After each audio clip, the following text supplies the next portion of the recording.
తీసుకొచ్చి గదిలో మార్చి మళ్ళీ కట్టారో ఏమో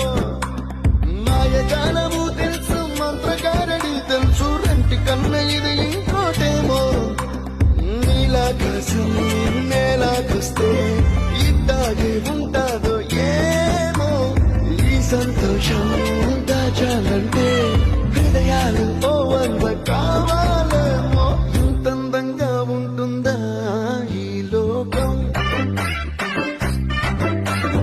ఇన్నాళ్ళు ఈ మనసుకి తెలియాలేదే పాపం